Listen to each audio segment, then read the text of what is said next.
મારું નામ અશોકભાઈ માળી છે. બાજુમાં બેઠેલા મારા મિસિસ પુષ્પાબેન અશોકભાઈ માળી છે. આજથી 4 મહિના પહેલાં અમને ખબર પડી કે એમના સ્તન જમણી બાજુના સ્તનમાં ગાંઠ છે. એટલે અમે સિવિલમાં ગયા. સિવિલમાં સાહેબ જોડે નિદાન લીધું અને એમને બાયોપ્સી કરાવવા મોકલ્યા. બાયોપ્સીના રિપોર્ટ કેન્સરના આવ્યા.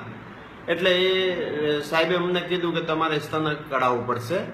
તો મેં કીધું સાહેબ હવે તમારો સેકન્ડ જે વાળો આવશે એની અંદર અમે આવીશું ને આનું ઓપરેશન કરાવી નાખીશું. તો કે સારું. કે પછી હું ઘરે ગયો અને તો મારા ફેમિલીને વાત કરી. મેં કે એમના સ્તનમાં કેન્સરના રિપોર્ટ આવ્યા છે. એટલે અમે બધા બહુ ટેન્શનમાં આવી ગયા.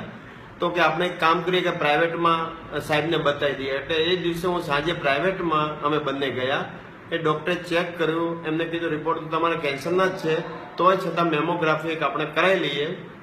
એટલે અમને સ્ટાર હોસ્પિટલમાં મોકલ્યા.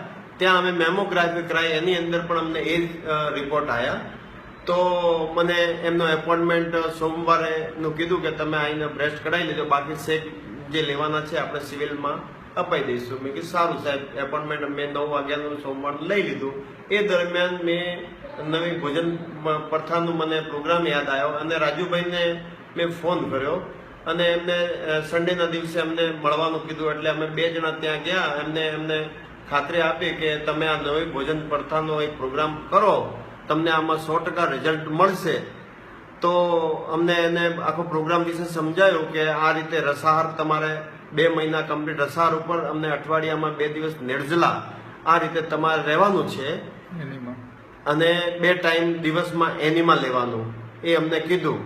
એટલે અમને પૂરો કોન્ફિડન્સ મળ્યો કે 100% અમનાથી એમને રિઝલ્ટ મળશે. મને પણ એવું લાગ્યું. અને મારા મિસેસે કીધું કે વાંધો નહીં, મહિના 2 મહિનામાં શું ફેર પડી જાય કે. તો પછી અમે ઘરે ગયા અને આખો અમે પ્રોગ્રામ ચાલુ કર્યો. એ પ્રોગ્રામ આખો અમે મહિનો અને પ્રમાણિકતાથી એમને કર્યો. 2 ટાઈમ એનિમા લીધો અને રસાહાર ઉપર રહ્યા. એટલે પછી એ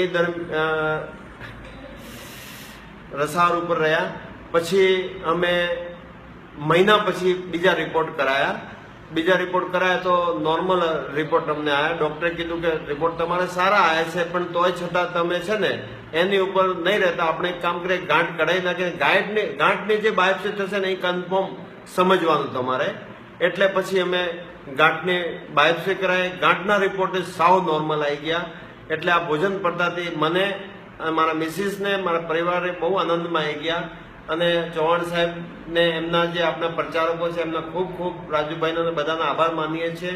અને આ ભોજન પ્રથા કરવા જેવો કોર્સ છે. અમને જાત અનુભવ છે અને અમને પૂરેપૂરો ફાયદો થયો છે. એટલે બધા આ કરજો. આ દશેરાની ખુશી આ સમાચાર આપવા હું આ સેન્ટર ઉપર આવ્યો છું.